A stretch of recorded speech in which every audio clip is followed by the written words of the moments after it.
Assalamualaikum warahmatullahi wabarakatuh. Apa kabar anak-anak ibu? Sehat kan? Alhamdulillah. Nah, hari ini kita lanjutkan lagi pelajaran kita. Agar yang ibu sampaikan dapat kamu pahami dengan mudah, terlebih dahulu kita berdoa sebelum belajar. Ayo tadahkan tangannya. Bismillahirrahmanirrahim. Rabbi zidni ilma warzuqni fahma wa amalan soliha. Amin. Nah, hari ini kita lanjutkan pelajaran kita, pelajaran ke-6 ya anak-anak ibu, dengan tema kisah keteladanan Nabi Yusuf alaihissalam. Nabi Yusuf alaihissalam bermimpi. Allah subhanahu wa ta'ala memberikan kedudukan yang mulia kepada Nabi Yusuf alaihissalam. Nabi Yusuf alaihissalam juga diberi ilmu berupa tafsir mimpi. Nabi Yusuf alaihissalam adalah putra Nabi Yakub alaihissalam. Yusuf mempunyai adik kandung bernama Bunyamin. Dari 10 saudara berbeda ibu, kakak-kakak Yusuf. Ayah Yusuf sangat dekat dengan Yusuf setelah ibu kandungnya bernama Rahel meninggal dunia. Saat Rahel meninggal, Yusuf baru berusia 2 tahun. Kedekatan Yusuf dengan ayahnya menimbulkan rasa cemburu 10 saudaranya yang tidak seibu. Mereka mulai tidak menyukai Yusuf, apalagi wajah Yusuf juga lebih tampan. Suatu hari Yusuf bermimpi melihat 11 bintang, matahari dan bulan, semuanya bersujud kepadanya. Yusuf kemudian menceritakan mimpi itu kepada ayahnya Yakub. Ayahnya lalu berkata, "Jangan kamu ceritakan mimpimu itu kepada saudara-saudaramu, supaya mereka tidak tergoda oleh setan dan mencelakaimu." Dengan mimpi itu, ayahnya mempunyai firasat bahwa Yusuf kelak akan mendapat kedudukan yang tinggi di dunia dan akhirat. Diajak pergi bermain untuk dicelakai. Saudara-saudara Yusuf menghadap Yakub dan meminta izin akan mengajak Yusuf bermain-main di hutan. Sang ayah berkata, "Jangan mengajak Yusuf ke hutan, nanti ada serigala, dia masih kecil." Namun, akhirnya mereka berhasil membujuk ayahnya. Saudara-saudara Yusuf merencanakan untuk membunuh Yusuf. Salah satu kakak Yusuf berpendapat agar jangan membunuh Yusuf, tetapi membuangnya saja ke dalam sumur. Kemudian Yusuf dibawa ke hutan mendekati sumur tempat para pedagang sering mampir mengambil air. Mereka pun membuang Yusuf ke dalam sumur. Saudara-saudara Yusuf kemudian pulang dan berkata kepada ayah mereka, "Wahai ayah, kami tadi sedang bermain dan berlomba memanah.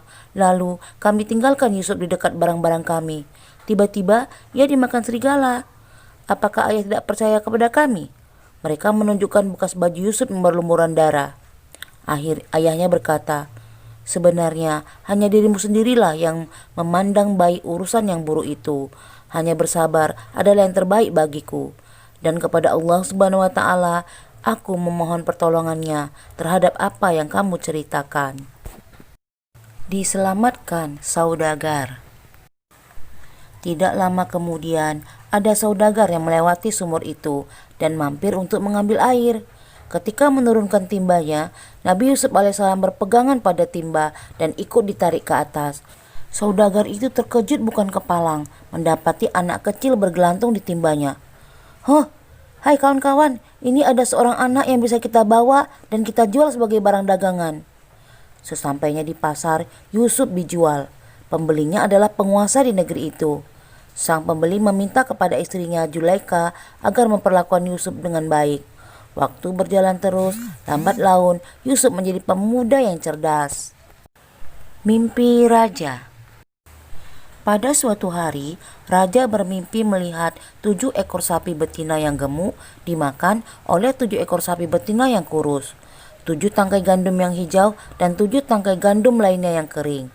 Raja segera mengumpulkan para penasehat untuk menjelaskan makna mimpinya. Namun, tak seorang pun yang bisa menjelaskan makna mimpi itu. Seorang pelayan melapor kepada raja, "Baginda, saya punya informasi tentang orang yang pandai menjelaskan mimpi." "Maka, utuslah aku kepadanya." Pelayan kemudian diperbolehkan menemui Yusuf di penjara dan menceritakan perihal mimpi raja. Ketika itu, Yusuf sedang dimasukkan ke penjara meskipun tidak bersalah. Yusuf menjelaskan kepada raja, "Hendaklah kalian bercocok tanam 7 tahun berturut-turut. Kemudian, ketika kalian panen, hendaklah menyimpan makanan dengan cara membiarkan tangkainya, kecuali sedikit untuk dimakan. Sebab setelah 7 tahun itu akan datang 7 tahun kemudian masa yang amat sulit. Pada masa sulit tersebut, kalian akan menghabiskan simpanan makanan sebelumnya. Setelah itu akan datang tahun di mana manusia diberi hujan dengan cukup dan mereka memeras anggur." Raja tertegun dengan penjelasan Yusuf yang masuk akal. Kemudian raja mengangkat Yusuf sebagai pejabat negara urusan pangan. Nabi Yusuf alaihissalam menduduki jabatan. Mulailah Nabi Yusuf alaihissalam menjadi pejabat keuangan. Lalu datanglah masa sulit sebagaimana mimpi yang ditafsirkan Yusuf. Orang mulai memburu bahan makanan dan berduyun-duyun datang ke gudang makanan yang disediakan kerajaan. Tampak di antara mereka adalah saudara-saudara Yusuf alaihissalam. Yusuf mengenal mereka, sedangkan mereka tidak mengenali Yusuf lagi. Mereka mengira Yusuf sudah lama meninggal dunia. Saat itu, Yusuf mendekati mereka dan bertanya tentang asal-usul daerah dan keluarga mereka. Mereka menjelaskan semuanya. Yusuf bertanya, "Kenapa saudara kalian yang kecil yang bernama Bunyamin itu tidak ikut ke sini? Untuk besok, bawalah dia, atau kalian tidak akan mendapatkan bahan makanan seperti hari ini." Bunyamin datang ke istana. Ketika saudara Yusuf kembali ke rumah, diceritakanlah kepada ayah mereka tentang pertemuan dengan pejabat tinggi kerajaan yang meminta Bunyamin ikut dalam perjalanan yang akan datang. Tentu sang ayah khawatir kejadian yang pernah menimpa Yusuf alaihissalam terulang kembali. Namun karena persoalan makanan yang sangat penting, akhirnya Bunyamin diizinkan untuk ikut. Ayah mereka Nabi Yakub alaihissalam kini sudah tua dan kehilangan penglihatan karena sering bersedih dan menangis mengingat Nabi Yusuf. Para putra Yakub kini datang kembali ke kerajaan dengan membawa Bunyamin. Di tengah kesibukan menumpuk bahan makanan, Yusuf secara diam-diam menghampiri Bunyamin dan membisikinya, "Wahai Bunyamin, sesungguhnya aku adalah saudaramu Yusuf. Allah telah melindungiku dan memberiku kekuatan. Nanti akan kususun rencana agar kamu tertinggal di kerajaan ini dan saudara-saudaramu biarkan pulang ke rumah." Yusuf kemudian secara sembunyi memasukkan gelas emas milik kerajaan ke dalam karung milik Bunyamin. Ketika mereka akan meninggalkan istana raja, tiba-tiba pengawal istana mengumumkan telah terjadi pencurian piala dan mencegah semua kafilah. Saudara-saudara Yusuf bersumpah bahwa mereka tidak datang untuk mencuri. Namun sayang, ternyata para pengawal kerajaan menemukan piala itu di dalam karung Bunyamin. Bunyamin pun ditahan dan saudaranya yang lain dipersilakan pulang. Saudara-saudara Yusuf alaihissalam kemudian kembali kepada ayah mereka di Palestina tanpa Bunyamin. Mereka mengabarkan apa yang telah terjadi.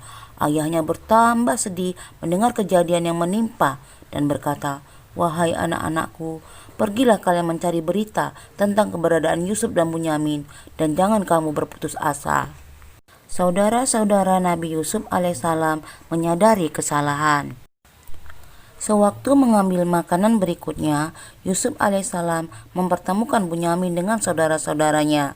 Yusuf berkata, "Sadarlah kalian tentang perbuatan apa yang telah kalian lakukan kepada saudara kalian sendiri, Yusuf dan Bunyamin." Mereka sangat terkejut karena di hadapan mereka ternyata adalah Yusuf, yaitu adik mereka yang pernah mereka buang ke dalam sumur. "Apakah engkau Yusuf?" Nabi Yusuf alaihissalam menjawab, "Benar, aku Yusuf." Mereka mengakui kesalahan dan memohon maaf atas perbuatan mereka membuang Yusuf. Nabi Yusuf alaihissalam berkata, "Kalian tidak akan dihukum dan dipersalahkan. Aku mohon kepada Allah Subhanahu wa taala ampunan dan rahmat bagi kalian dan Allah Maha Penyayang." Setelah menanyakan ayahnya, Yusuf alaihissalam kemudian mengirim jubahnya supaya diusapkan ke wajah ayahnya sembari meminta agar ayahnya segera diajak menuju istana. Nabi Yusuf alaihissalam bersatu kembali dengan keluarganya. Sebelum mereka sampai ke rumah, ayah mereka berkata bahwa sesungguhnya aku telah mencium keberadaan Yusuf yang masih hidup. Maka benarlah Ketika mereka tiba, jubah Yusuf diusapkan ke wajahnya dan muncullah kegembiraan di hati ayah. Penglihatan ayahnya pun dengan izin Allah Subhanahu wa taala telah pulih kembali. Saudara-saudara Yusuf alaihissalam dan ayahnya segera berangkat menuju Mesir. Nabi Yusuf alaihissalam menyambut kedatangan keluarganya. Nabi Yusuf langsung duduk di samping ayahnya. Setelah selesai pertemuan, seluruh keluarga Yusuf diminta tinggal di istana. Kemudian Nabi Yusuf alaihissalam mengatakan, "Inilah mimpiku suatu masa kecil dulu, melihat 11 bintang, matahari dan bulan bersujud kepadaku.